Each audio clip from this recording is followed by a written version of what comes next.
El combate espiritual, capítulo 23, del modo de gobernar la lengua. El Salmo 18 le hace a Dios una importante petición. Oh Señor, que te sean tan agradables las palabras de mi boca, y para ello que te sean agradables también los pensamientos de mi corazón. La lengua del ser humano, para que se contenga dentro de los límites de la prudencia, debe ser gobernada cuidadosamente, porque todos somos inclinados a hablar más de lo debido y a decir lo que no conviene. O como dice el apóstol Santiago, los seres humanos somos capaces hasta de domar las mismas fieras, pero lo único que no podemos dominar completamente es la propia lengua. El mucho hablar proviene casi siempre de una falta de dominio de sí mismo.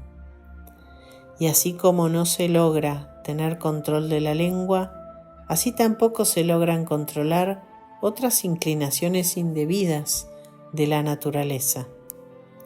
El mucho hablar proviene también del gusto que se siente por escucharse a sí mismo, olvidando que los demás no sienten al oírnos la misma satisfacción que nosotros sentimos al hablar.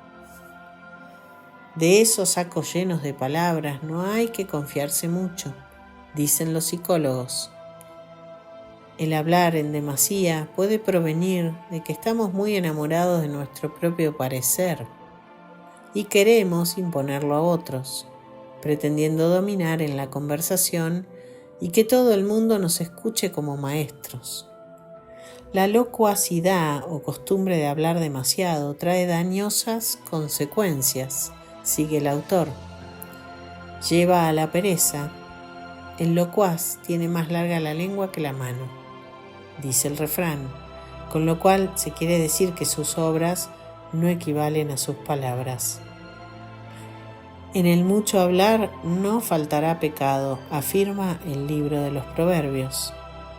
Es que la locuacidad lleva a decir mentiras, a murmurar, a contar lo que se debería callar y a pronunciar palabras inútiles y hasta dañosas. Con razón recomendaba San Bernardo, hay que comprarle a Dios con la oración la gracia de hablar para hacer mucho bien y nunca el mal. No nos alarguemos en conversaciones demasiado prolongadas con personas que demuestran que se cansan de nuestro mucho hablar, y aún con aquellas gentes que son muy educadas y nos escuchan como aparentando atención. Trataremos de no cansarlas con exagerada palabrería.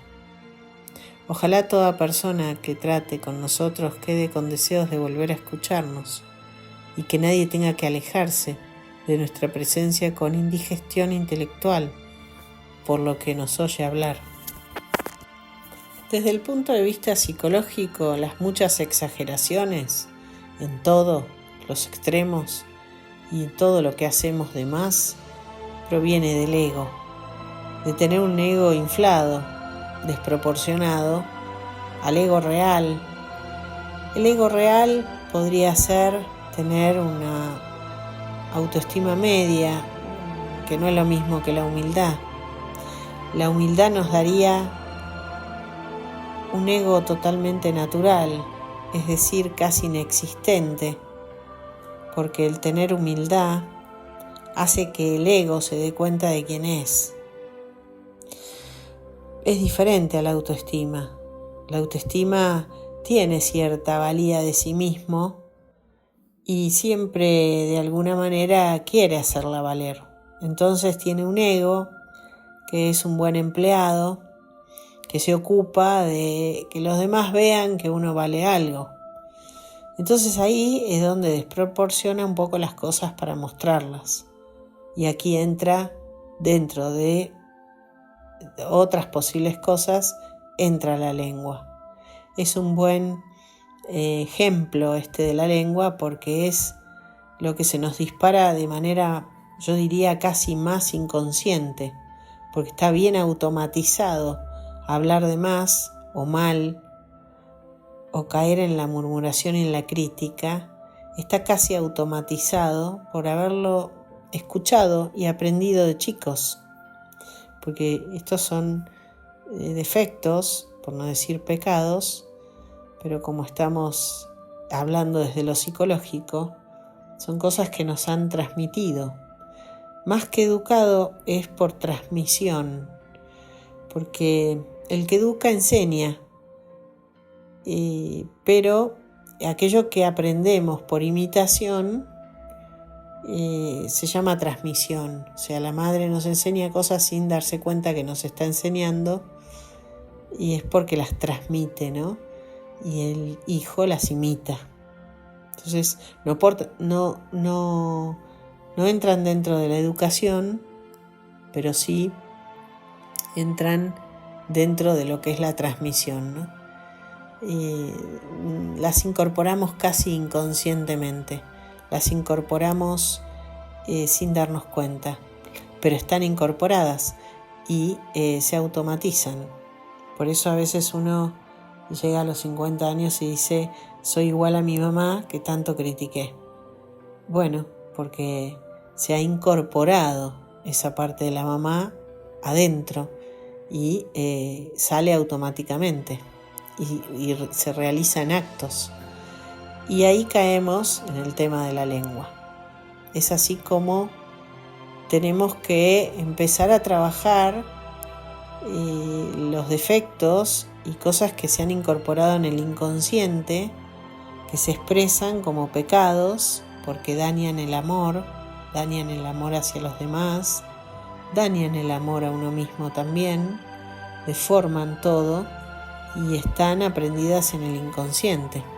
Entonces tenemos que empezar a trabajar el inconsciente, ¿no? ¿Qué tenemos guardado, qué hemos incorporado allí, que hoy se expresa como pecado, haciéndonos enfermar el corazón?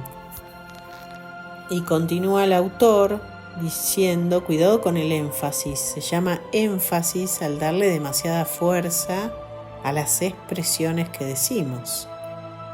Esto es hablar con voz muy fuerte, que puede producir disgusto. Después dice también que no hay que hablar jamás de uno mismo, ni de las propias cosas o de los familiares, sino que hay una verdadera necesidad de hacerlo. En esos casos hay que proceder con gran moderación y ser lo más breves posibles, porque aquí el orgullo lleva fácilmente a la exageración y a inflar la propia vanidad. Si oímos a alguien que se goza hablando de su propia persona y de sus familiares y acciones, no por eso lo despreciemos, pero tengamos cuidado en imitarlo. Del prójimo o se habla bien o no se habla, dice el autor. En esto, como en todas nuestras conversaciones, deberíamos practicar esta regla o norma que aconsejan los antiguos directores espirituales. Si hablamos, que sea para decir algo que sea mejor que el silencio. A una santa le pareció oír en una visión que su ángel de la guarda le daba este consejo: nunca digas un juicio negativo en contra de nadie, lo cual viene a ser como el equivalente a aquel mandato de Jesús: no condenen y no serán condenados por Dios. Mateo 7:1. Y cuando oigamos que hablan mal de otras personas, cumplamos lo que se recomienda desde la antigüedad: hacer una cara tan triste que pareciera que vamos a llorar. Quien está hablando en contra de su prójimo notará en nuestro rostro que su conversación nos desagrada y ya quizá no se animará a seguirla. Un sacerdote que tenía fama de ser un verdadero hombre de Dios, al oír un día a un colega hablar mal de otro, le dijo: ¿y usted qué gana con decir esto? El otro entendió y calló. Hagámonos esta pregunta cuando nos venga el deseo de hablar contra alguien: ¿y yo qué gano con esto? Continúa el autor diciendo: de Dios y de sus obras y favores hablemos con gusto y cumplamos lo que le dijo el ángel Rafael a Tobías. No hay que avergonzarse jamás de contar los favores que se han recibido de Dios. Pero como en estos temas somos más gente como algo ignorante, preferimos oír a otros que hablen mejor que nosotros cuando haya quien quiera proclamar las maravillas de nuestro Creador. Así cumpliremos lo que aconseja el libro del Eclesiástico. Toda buena conversación acerca de Dios, oigámosla con gusto. Los temas mundanos y dañosos ni los nombremos. En esto es necesario cumplir lo que mandó el apóstol San Pablo. Las impurezas, las maldades, los temas que llevan a la avaricia, ni se nombren entre nosotros, porque queremos llegar a la santidad. En nuestros labios no están bien las groserías, las chanzas pesadas ni las mentiras, sino las acciones de gracias. Efesios 5:3.